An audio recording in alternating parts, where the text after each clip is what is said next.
స్వామి నాకు చాలా భయంగా ఉంది స్వామి. 2 రోజుల నుంచి ఖాళీ కనబడడం లేదు. కొన్నాళ్ల క్రితం డ్రైవర్ సూర్య అంతఃపురం స్విమ్మింగ్ పూల్లో చచ్చిపడున్నాడు. మొదట్లో కరెంట్ షాక్ కొట్టి చచ్చిపోయాడు అనుకున్నాను. కానీ జరిగే సంఘటనలు బట్టి చూస్తుంటే ఇదంతా తన పనే అనిపిస్తోంది. అవును, ఆ తలుపుని తెరిచినప్పటి నుంచే ఇలా జరగడం మొదలైంది స్వామి. ఇక మిగిలింది మనిద్దరమే స్వామి.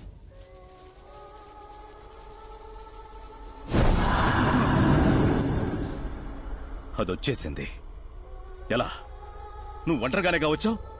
సూర్య లేనందువల్ల కార్ డ్రైవ్ చేయడానికి నాతో ఎలక్ట్రీషియన్ని తీసుకొచ్చాను. తప్పు చేశావు. దానికి చోటు చూపించేశావు. అది మిమ్మల్ని ఏం చేయగలదు స్వామి? మూర్ఖుడా! 22 ఏళ్లు నేను అడవిలో తపస్సు చేశాననుకున్నావా? తలదాచుకు బతుకుతున్నాను రా.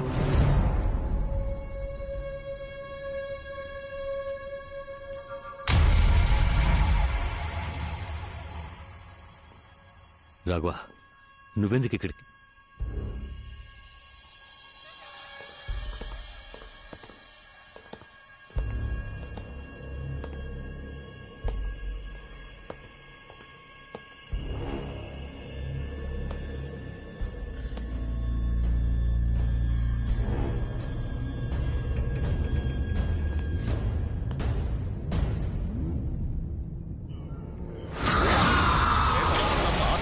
దుష్టకం భయంకరం, ప్రేతబంధనం మనోనాశనం, సంఘం ప్రయోజనం.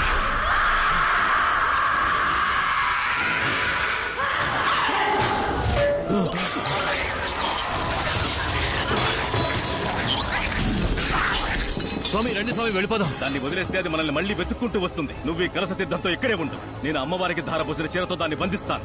కలసం కింద పడకూడదు.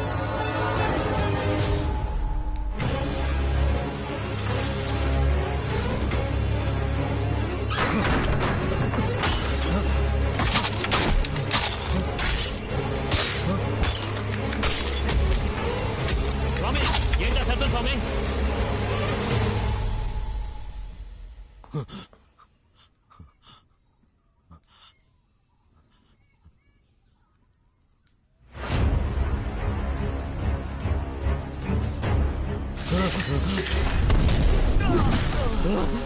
ఈ తీర్థపు శక్తి దాన్ని ఎక్కువసేపు కట్టడి చేయలేదు. రా వెళ్దాం.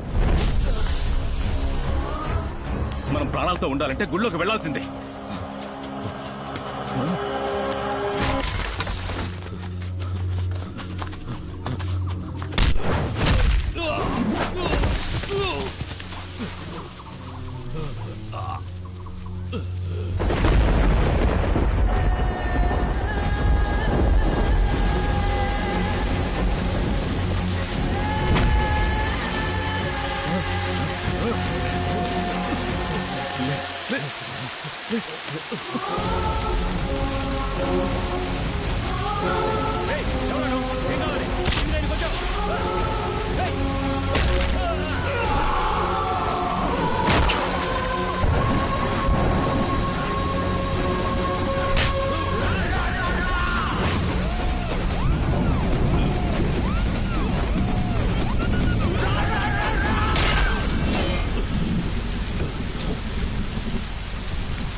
ఏనుగు కోసం తవ్విన గొయ్యిలో పడిపోయాం. ఎక్కువ ఎక్కి పైకి వెళ్ళు. స్వామి మీరేమంటారు? పైకి వెళ్ళి నాకు చెయ్యనుంచు. ఎక్కువ ఎక్కువ చెయ్యరా, చెయ్యబో ఇవ్వు.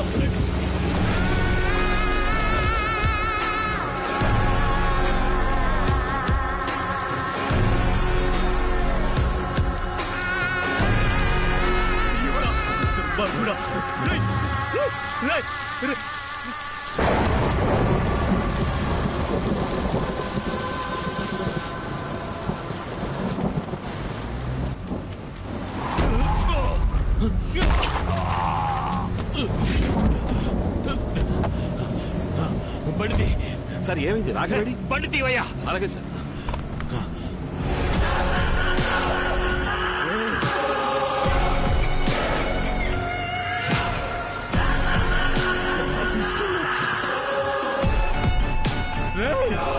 నీకోసమే కదా ఇదంతా చేశాను. నువ్వు వదిలేసి వెళ్ళిపోతున్నావేట్రా?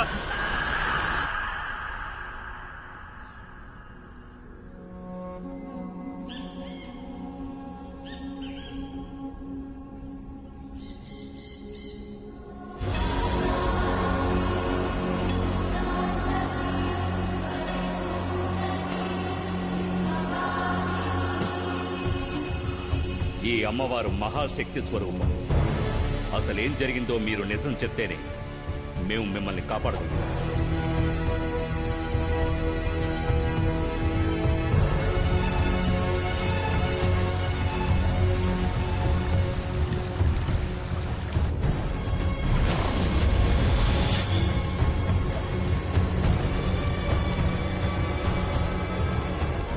భయపడకండి, నా వల్ల మీకు ప్రమాదమేం లేదు. నిజానికి నాకు మీరు మంచి చేశారు. నేను మీ అబ్బాయి ఇష్టపడుతున్నానని తెలిసి కాదనకుండా మా పెళ్లి ఒప్పుకున్నారు. కానీ క్షమించరాని ఒకే ఒక తప్పు చేశారు. వంశపారంపర్యంగా దివ్యవాకు చెప్పే కుటుంబంలోంచి వచ్చిన వారే ఆ స్వామీజీ. ఈ మంత్రతంత్రాల్లో ఆయనకి సాటి ఎవ్వరూ లేరు. అతని ఒక్కగానొక్క అబ్బాయి పెళ్లిని నన్ను ముందుండి జరిపించమని చెప్పారు. నేను వెళ్ళాను. అయ్యా, ఈ మాంగళ్యం నీ చేత్తో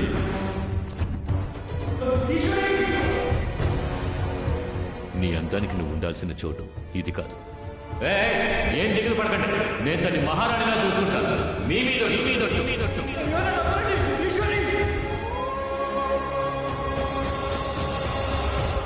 తాళి కట్టాడన్న ఒకే ఒక కారణానికి నేను ఆయనతో ఎలా కాపురం చేయగలను? నీ అబ్బాయి నేను లేచిపోదామని నిర్ణయించుకున్నాం. ఆయన కూడా అందుకు ఒప్పుకొని వచ్చారు. నువ్వు ఇక్కడేం చేస్తున్నావురా? చెయ్యొద్దురా. ఏమండి, ఇంట్లో మీరు లేని సమయం చూసి నన్ను ఎత్తుకుపోవడానికి వచ్చాడు. కొట్టండి.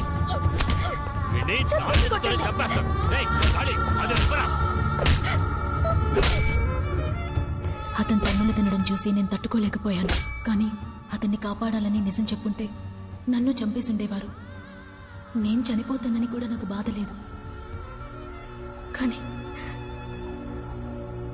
ఈశ్వరి కడుపుతోందని తెలిసి నేను చాలా సంతోషించాను. అంతఃపురానికి వారసత్వం రాబోతోందని అందరూ తనని మహారాణిలా చూసుకున్నారు. పుట్టబోయే నా బిడ్డను చూడ్డానికి అందరం సంతోషంగా ఎదురు చూశాం.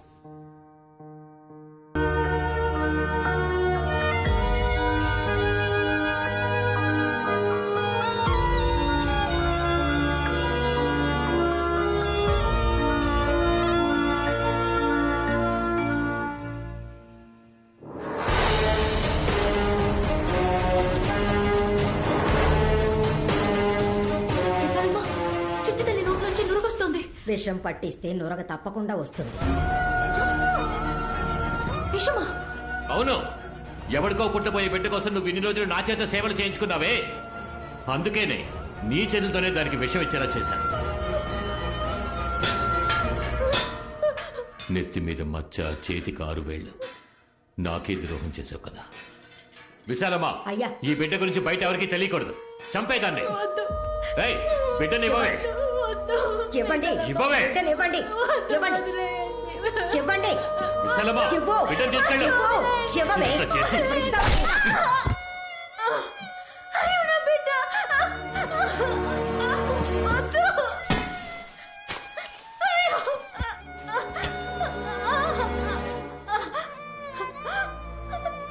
నన్ను కావాలంటే ఏమైనా చేయండి.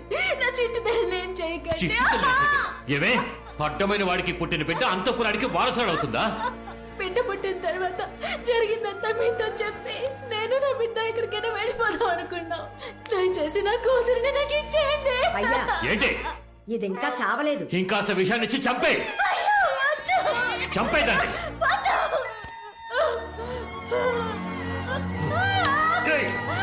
సూరి,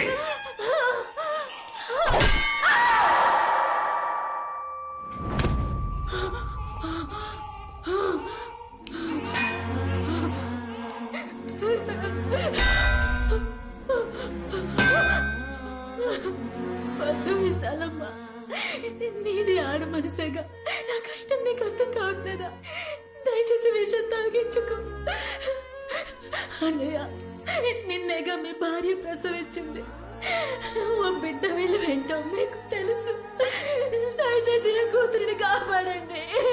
మీ కాళ్ళు పిచ్చగత్తిలా ఉన్న నీకు తాళి కట్టింది నీ అందానికి, చివరి వరకు నా కాళ్ళ మీద పడుంటావనే. కానీ నీకు ఆస్తికి నేను, ఆశకి ఇంకొకడు కావాల్సి వచ్చాడు కదా. నువ్వు చేసిన తప్పుకి నువ్వు ఇక్కడే చావాలే. నేనేం తప్పు చేశానండి? నేను ఇష్టపడ్డవాడితో నాకు పెళ్లి కుదిరిందన్నా, చదువుతో మేము దగ్గరయ్యాం. నేను పెళ్లికి ముందే గర్భవతినయ్యా. కానీ అనవసరంగా అడ్డొచ్చి నా మెళ్ళో మీరు తాళి కట్టారు. అది నా తప్ప? మీ దృష్టిలో ఆడవాళ్ళు సంతలోని పశువులా? మీ ఇష్టానికి తాడు కట్టి తోలుకుపోవడానికి ఆశలు అభిప్రాయాలు మాకుండవా? అయినప్పటికీ ఇన్నాళ్ళు బిగపట్టుకొని కాపురం చేయడానికి కారణం నా కడుపులోని బిడ్డకేం కాకూడదని. నేను కష్టపడిందంతా దానికోసమే. దయచేసి నా కూతురిని చేయండి. అయ్యా, ఇది ఇంకా ఊగిసలాడుతోంది. అయితే దాని ప్రాణాలతో పూడ్చే. శవంగా కూడా నా వారసురాలోని పేరుతో అది ఈ ఇంటి గడప దాటకూడదు. ఆ, అయ్యో, వద్దు, వద్దు. కాళీ, ఇదిగో తీసుకో. కళ్ళన వద్దన్నా. నీ విశ్వాసం చూపించడం కోసం ఓ పసిబిడ్డని చంపొద్దన్నా. వద్దు, వద్దు.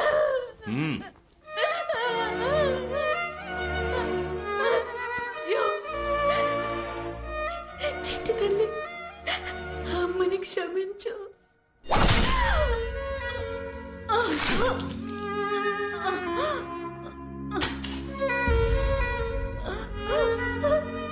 చెట్టు తల్లి.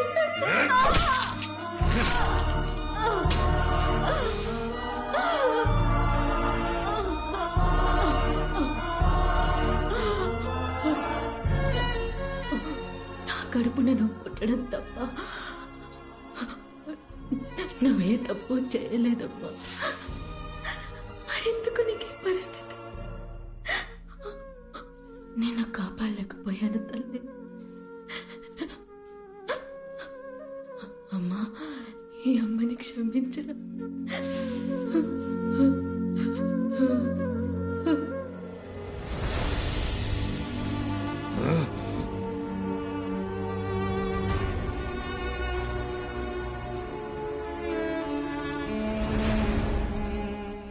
నా కూతురు నీ కుటుంబ వారసురాలిగా పెరగాలి. కానీ ఓ పనివాడి కూతురుని ఆ స్థానానికి తీసుకొచ్చారు. సూరి కూతురు అంతఃపురం వారసురాలని చెప్పండి. ఈశ్వరి ప్రసవంలో చచ్చిపోయిందని ఊళ్ళో వాళ్ళకి చెప్పి నమ్మించండి.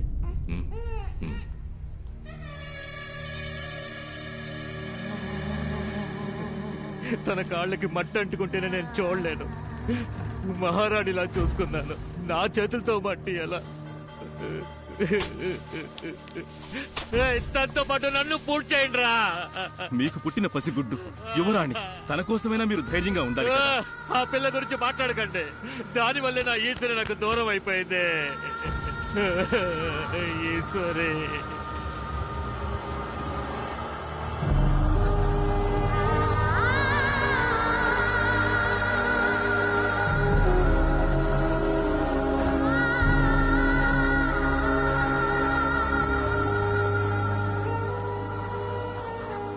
తన మీద ప్రాణం పెట్టుకున్నవాడు తన చావును తట్టుకోలేకపోయాడు.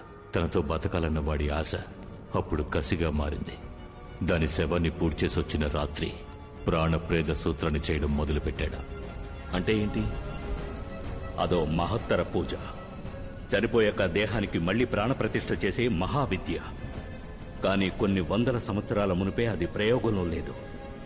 అలాంటి విద్య ఈ కాలం మనుషులకెలా తెలుసు? సాధారణ విద్య అది. తొందరపడి సరిగ్గా నేర్చుకోకుండా సగం సగం చేశాడు. ఇప్పుడు సమస్య అదే.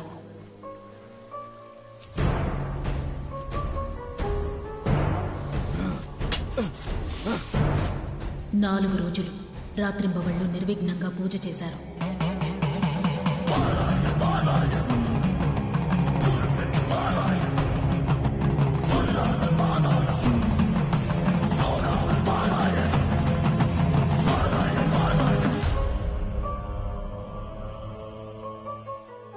5వ రోజు ఆయనొచ్చి చూసేసరికి ఈశ్వరి, ఈశ్వరి,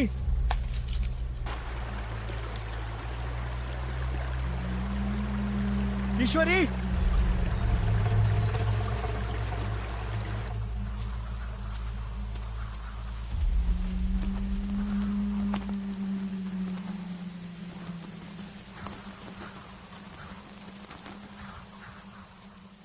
ఈశ్వరి,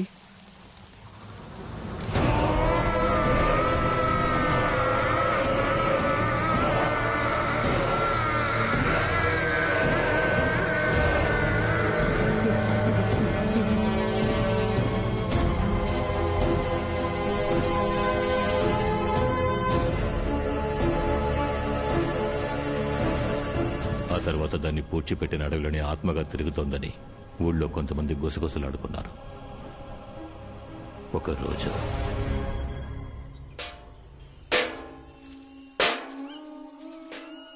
పెందలాడే బయలుదేరమంటే మాట విన్నావు. అడవిలో వెళ్తున్నావు అన్న భయం కన్నా ఈ చప్పుడుకే ఎక్కువ భయం వేస్తుంది. ఇలా శబ్దం చేస్తూ రావడం వల్లే అడవి మృగాలు భయపడి పారిపోతున్నాయి.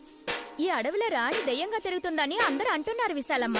అడ్డమైన వాగుళ్ళు విని నువ్వు వాక్కు. నోరు మూసుకుని రా. అయ్యో నేను చెప్పేదంతా నిజమే. అకాల మరణం, తలకి దెబ్బ తగిలి చనిపోయారంట. జమీందారే చంపేశారట. అలాంటిదేమీ లేదే. ఇష్టపడి చేసుకున్నవాడు ఎందుకు చంపుతాడు?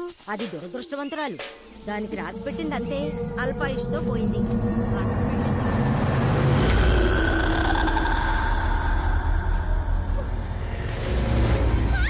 నా దగ్గర నోరు పారేసుకున్నట్టు అంతఃపురం గురించి ఇంకెవరి దగ్గర తప్పుగా మాట్లాడుకు. వసే విజయ, విజయ, వసే విజయ, ఎక్కడికి పోయి చచ్చావే? వసే విజయ, విజయ, విజయ, విజయ, విజయ, విజయ,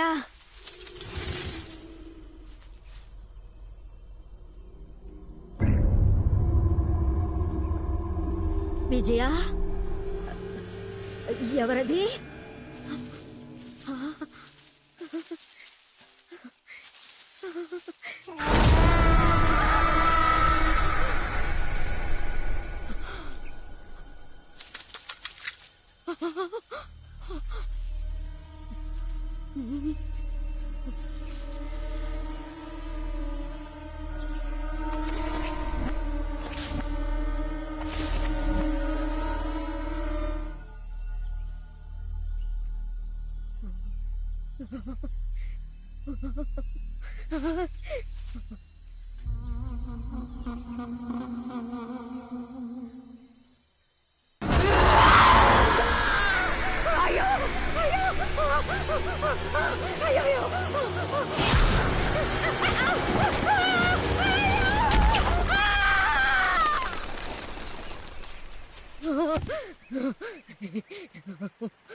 ఏం చూసి భయపడ్డావు విశాలమ్మ?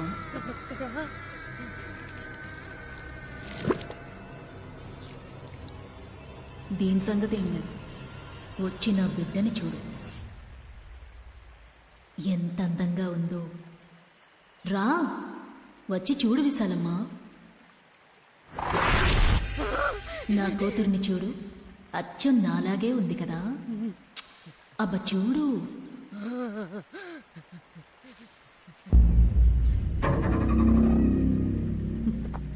కూతురు లేదే. ఎలా ఉంటుంది? నువ్వే చంపేశావు కదా. లేదు, నేను చంపలేదు. వాళ్ళు అన్నారని అలా చేశాను. వాళ్ళన్నారు సరే, కానీ చంపింది నువ్వేగా.